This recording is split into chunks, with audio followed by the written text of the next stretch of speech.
ಆದಿಕಾಂಡ ಅಧ್ಯಾಯ 5. ಜಲಪ್ರಳಯಕ್ಕೆ ಮುಂಚೆ ಬದುಕಿದ 10 ಮಂದಿ ಮಹಾಪುರುಷರ ಚರಿತ್ರೆ. ಆದಾಮನ ವಂಶದವರ ಚರಿತ್ರೆಯು.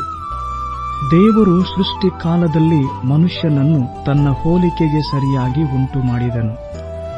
ಅವರನ್ನು ಗಂಡು ಹೆಣ್ಣಾಗಿ ಉಂಟು ಮಾಡಿದನು. ಇದಲ್ಲದೆ ಅದೇ ದಿವಸದಲ್ಲಿ ಅವರನ್ನು ಆಶೀರ್ವದಿಸಿ ಅವರಿಗೆ ಮನುಷ್ಯ ಎಂದು ಹೆಸರಿಟ್ಟನು. ಆದಾಮನು 130 ವರ್ಷದವನಾದಾಗ ರೂಪದಲ್ಲಿ ತನ್ನ ಹೋಲಿಕೆಗೆ ಸರಿಯಾದ ಮಗನನ್ನು ಪಡೆದು ಅವನಿಗೆ ಸೇತನೆಂದು ಹೆಸರಿಟ್ಟನು. ಸೇತನು ಹುಟ್ಟಿದ ಮೇಲೆ ಆದಾಮನು ಗಂಡು ಹೆಣ್ಣು ಮಕ್ಕಳನ್ನು ಪಡೆದು 800 ವರ್ಷ ಬದುಕಿದನು. ಅವನು ಒಟ್ಟು 930 ವರ್ಷ ಬದುಕಿ ಸತ್ತನು.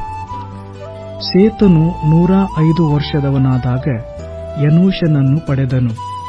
ಎನೋಷನು ಹುಟ್ಟಿದ ಮೇಲೆ ಸೇತನು ಗಂಡು ಹೆಣ್ಣು ಮಕ್ಕಳನ್ನು ಪಡೆದು 807 ವರ್ಷ ಬದುಕಿದನು. ಅವನು ಒಟ್ಟು 912 ವರ್ಷ ಬದುಕಿ ಸತ್ತನು. ಎನೋಷನು 90 ವರ್ಷದವನಾದಾಗ ಕೇನಾನನನ್ನು ಪಡೆದನು. ಕೇನಾನನು ಹುಟ್ಟಿದ ಮೇಲೆ ಎನೋಷನು ಗಂಡು ಹೆಣ್ಣು ಮಕ್ಕಳನ್ನು ಪಡೆದು 815 ವರ್ಷ ಬದುಕಿದನು. ಅವನು ಒಟ್ಟು 905 ವರ್ಷ ಬದುಕಿ ಸತ್ತನು. ಕೇನಾನನು 70 ವರ್ಷದವನಾದಾಗ ಮಹಲಲೇಲನನ್ನು ಪಡೆದನು. ಮಹಲಲೇಲನು ಹುಟ್ಟಿದ ಮೇಲೆ ಕೇನಾನನು ಗಂಡು ಹೆಣ್ಣು ಮಕ್ಕಳನ್ನು ಪಡೆದು 840 ವರ್ಷ ಬದುಕಿದನು. ಅವನು ಒಟ್ಟು 910 ವರ್ಷ ಬದುಕಿ ಸತ್ತನು. ಮಹಲಲೇಲನು 65 ವರ್ಷದವನಾದಾಗ ಯರೇದನನ್ನು ಪಡೆದನು. ಯರೇದನು ಹುಟ್ಟಿದ ಮೇಲೆ ಮಹಲಲೇಲನು ಗಂಡು ಹೆಣ್ಣು ಮಕ್ಕಳನ್ನು ಪಡೆದು 830 ವರ್ಷ ಬದುಕಿದನು. ಅವನು ಒಟ್ಟು 895 ವರ್ಷ ಬದುಕಿ ಸತ್ತನು. ಯರೇದನು 162 ವರ್ಷದವನಾದಾಗ ಹನೋಕನನ್ನು ಪಡೆದನು. ಹನೋಕನು ಹುಟ್ಟಿದ ಮೇಲೆ ಯರೇದನು 800 ವರ್ಷ ಬದುಕಿದನು. ಅವನು ಒಟ್ಟು 962 ವರ್ಷ ಬದುಕಿ ಸತ್ತನು. ಹನೋಕನು 65 ವರ್ಷದವನಾದಾಗ ಮೆತೂಷಲಹನನ್ನು ಪಡೆದನು.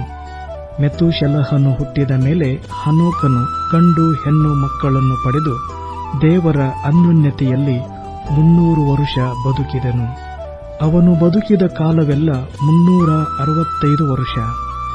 ಹನೋಕನು ದೇವರೊಂದಿಗೆ ಅನ್ಯೋನ್ಯವಾಗಿ ನಡೆದುಕೊಳ್ಳುತ್ತಾ ಇರುವಾಗ ದೇವರು ಅವನನ್ನು ಕರೆದುಕೊಂಡದ್ದರಿಂದ ಕಾಣದೇ ಹೋದನು.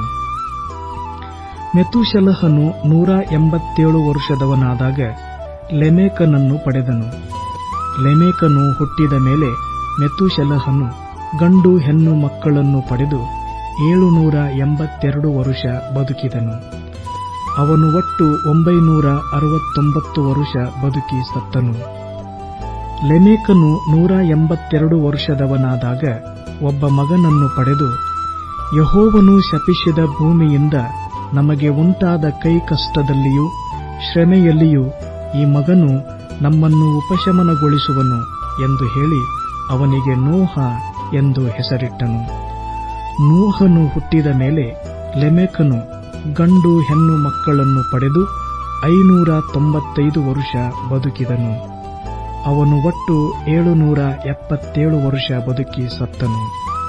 ನೋಹನು 500 ವರ್ಷದವನಾದಾಗ ಶೇಮ್, ಹಾಮ್, ಯಫೇತ್ ಎಂಬ 3 ಮಂದಿ ಮಕ್ಕಳನ್ನು ಪಡೆದನು.